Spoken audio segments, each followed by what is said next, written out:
The principle of reason and impact is also taught to children during the sensory-motor process. The notion of causality is required for the later accomplishment of object stability.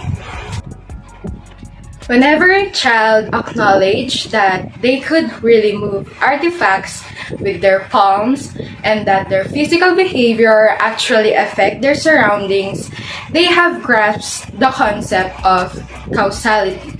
Turning a ball or dragging a pull toy are two examples of sensory-motor. Hi everyone, my name is Erica May M. Dalus. What is sensory motor stage? According to Piaget's theory of child development, the sensory motor stage is the very first stage of your child's life. It starts at birth and lasts till 2 years old. Your child learns about the world throughout this time by interacting with their environment through their senses. The pre-operational stage. Children aged 2 to 7 are in this stage. At this age, children start to think symbolically. Children mimic others at this age even when they don't fully understand what they mean. Memory and imagination are developing. Children at this age are egocentric, which means they have difficulty thinking outside of their own viewpoints. The main achievement of this stage is being able to attach meaning to objects with language. An example is a child pretending that a broom is a horse. And lastly was the intuitive thought, wherein children ages 4 to 7 begin to rely more on logic than just perception alone in this substage. Their ability to solve problems is more logical, but they may not be capable of explaining how they think or why they think that way. The first one was the symbolic function, wherein children ages 2 to 4 develop mental representations of objects in the world around them during this substage. This includes representations of objects that are not currently present. Perception plays an essential part in a child's ability to solve problems during this developmental period. There are 2 substages occur during the pre-operational period of development. Concrete operations are carried out on things, whereas formal operations are carried out on ideas. The individual can think about hypothetical and abstract concepts they have yet to experience. Abstract thought is important for planning regarding the future.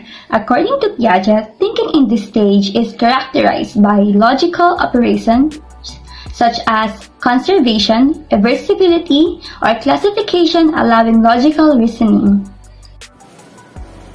So what is concrete operational? This is a child who is on concrete operational stage. It will understand that both the candy or bars are the same amount, whereas a younger child will believe that the candy bar has a piece is larger than the one with only 2 pieces. The concrete operational child is able to make us logical principles in solving problems involving the physical world. For example, the child can understand principles cause and effect, size and distance. This expounds the concrete operational. A child think the candy bar with the more piece is bigger than the one with only 2. Wherever youngsters is a concrete operational stage will realize that the both candy bars are still the same amount. The child who can solve problems regarding the physical world using reasoning is said to be concrete operational. The infant can comprehend the concepts like size, distance, and cause and effect, for instance. The formal operational stage is the fourth and final stage in Piaget's theory.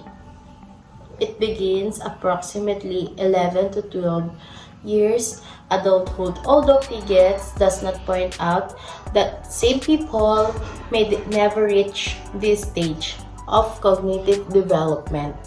The formal operational stage is characterized by the ability to formulate hypotheses and systematically test them to arrive at a problem. Hi, my name is Janina and I'll be explaining formal operational example. One example is the children who can reason the answers in their head.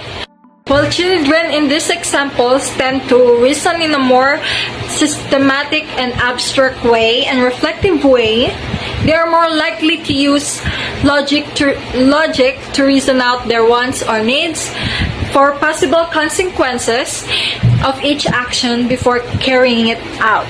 Thank you. Bye! If you were stranded on an island and you only had a hammer and a rope, how would you build a shelter? A person in the formal operational stage will be able to use abstract reasoning and logical deduction to develop a plan for constructing a shelter based on the available tools. They could mentally manipulate the concepts of hammer and rope to determine on how they could be used to build a shelter. This ability to think abstractly and solve hypothetical problems is a hallmark of formal operational state.